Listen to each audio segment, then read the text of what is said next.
So that's a nice piece on Cambridge Analytica. And, there've been further developments since then. Cambridge Analytica doesn't exist anymore, as far as I know. But there are other companies doing similar types of things. They are not, as far as I know, however, getting free data from Facebook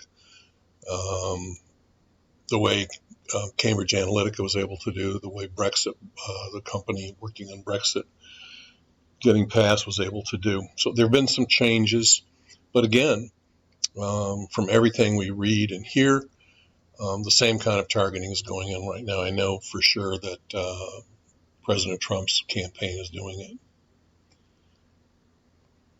And again, Brexit, as we said, that we looked at, relates to that. So we talk about forming segments and useful segments that are addressable, that are a business opportunity. Probably not too many of them, at least in terms of really focusing. And we want to find out more about these customers, more than we necessarily know from our own data. Yes, we know their purchase habits. We may have done surveys.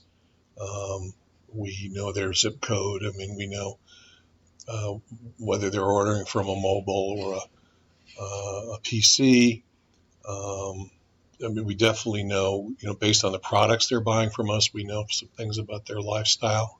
Certainly a company like Amazon has a lot of knowledge like that. We know if someone's maybe getting married or having a baby or buying a house or older, or we may know about their health information based on things they're buying. So there's some sensitivity around that. But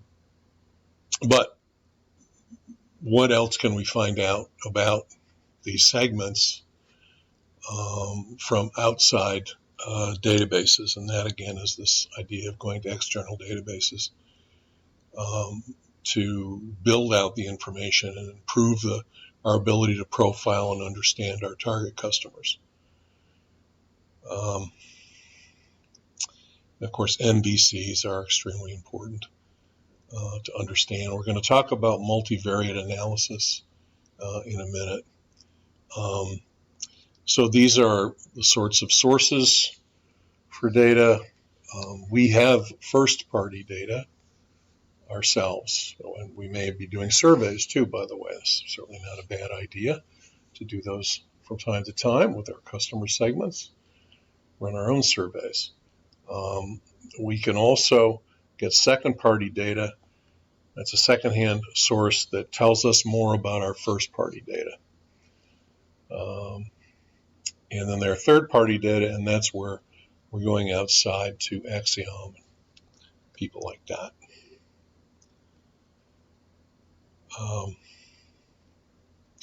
Here are some examples of things other than Axiom that we might be able to find on our own. SIC codes, of course, would be relevant for B2B marketing. These things are gettable: real estate records, rosters, governmental type rosters, county, town, license registrations, auto purchase information, warranty and survey returns that people send back. They send back a warranty card that goes into a database. We can go on our own to catalog companies or list brokers to try to find out more. There are also credit reporting databases. Experian is one, but there are others. And of course, right here at the bottom is the large database compilers, again, like our friends at Axiom. Here are some of the ways, let's just say some of the variables. I'm going to call these independent variables that we can use to further define or further profile our customer targets. And you've got demographics here on the left, Okay, so basic physical information, where are you from, religion, marital status, family size, education level, occupation, industry, income, mobility. We can get information on where you live. There are ways to get that information, and we can get information on what you bought to put in your house, about your cars. There's geographic information we can get about you. Remember, people who live together in certain areas tend to have similar characteristics. It's no guarantee that they will have them, but they tend to. And this would be based on urban, suburban, rural type of people.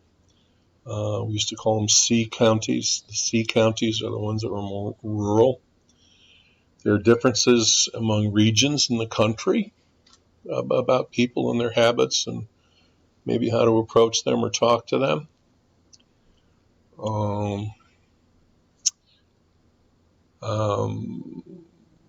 Media communication areas. This is where we talk about MSAs or DMIs, dominant market of influence.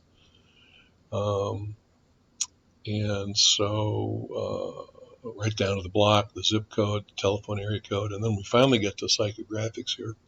There are some of those, but Facebook would have a few more.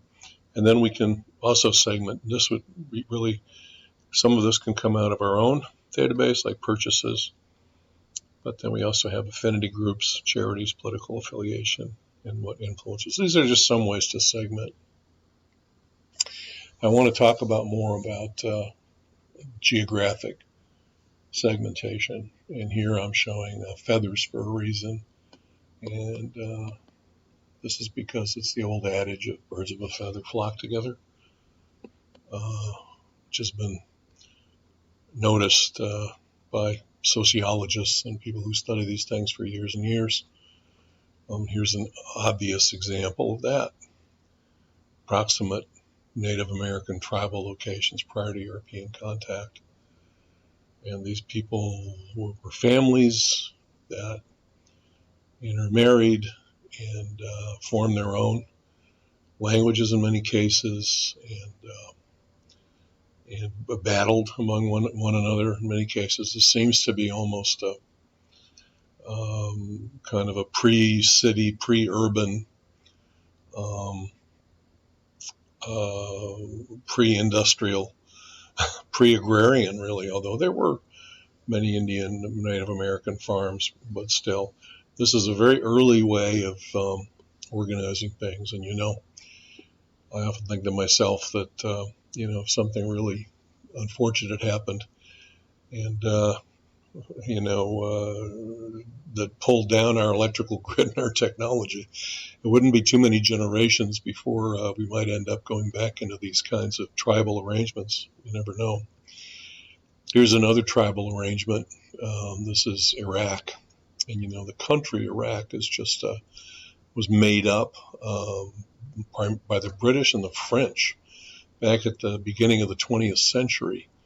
They kind of carved up these different countries, but basically, and decided the boundaries and everything else, and kind of went through and bossed around the Middle East and kind of decided a lot of things for the people there. But these are the underlying tribes and confederations within Iraq, and I think what you find, and again, this is based on in some ways, a very primitive society.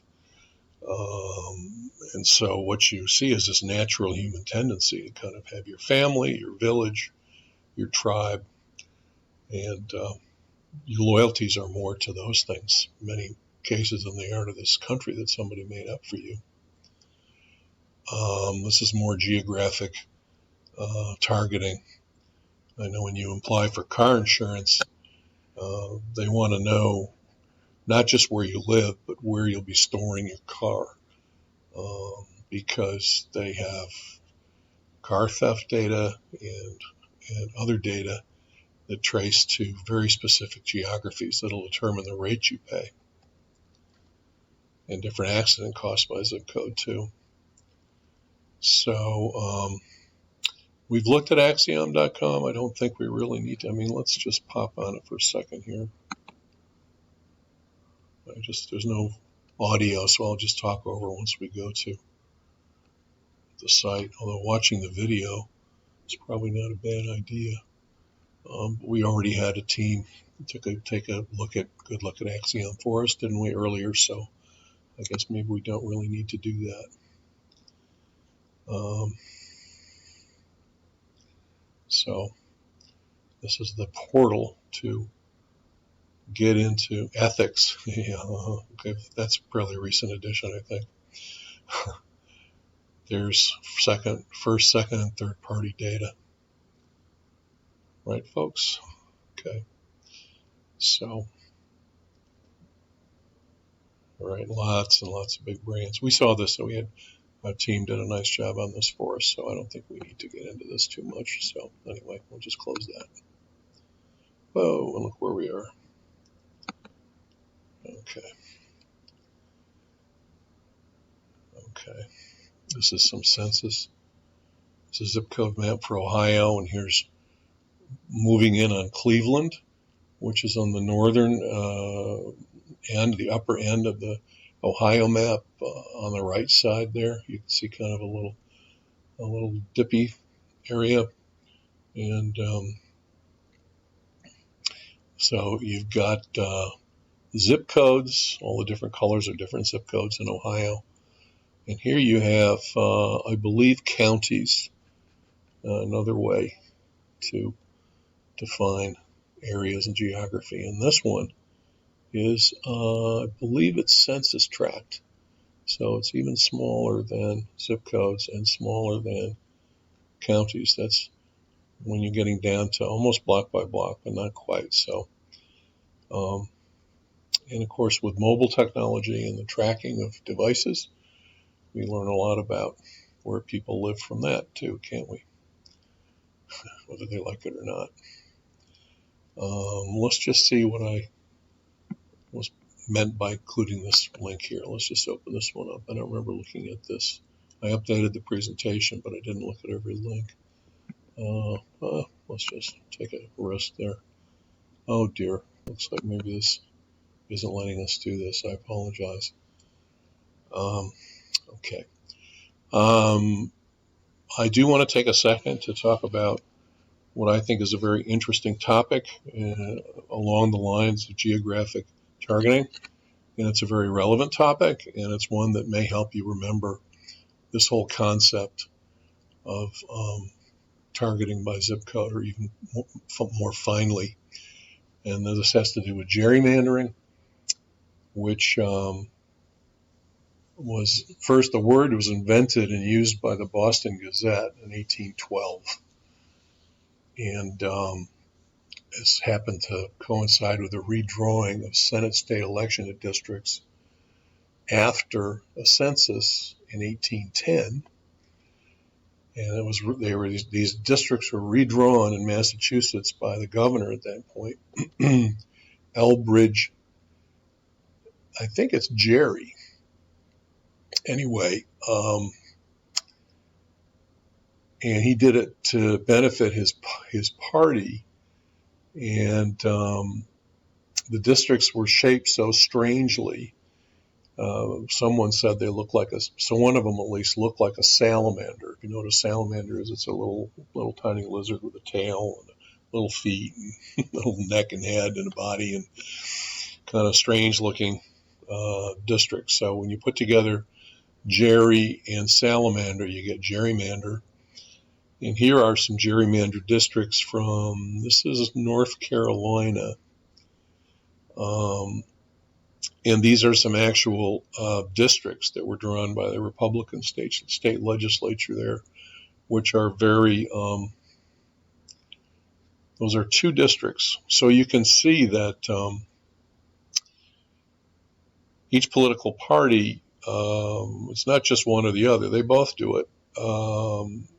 Although I think it can be said that the Republican side has had a very focused strategy for the last 15 or 20 years to win state houses so that they could control the districting And the Democrats maybe have done it state by state, but never really had a whole concerted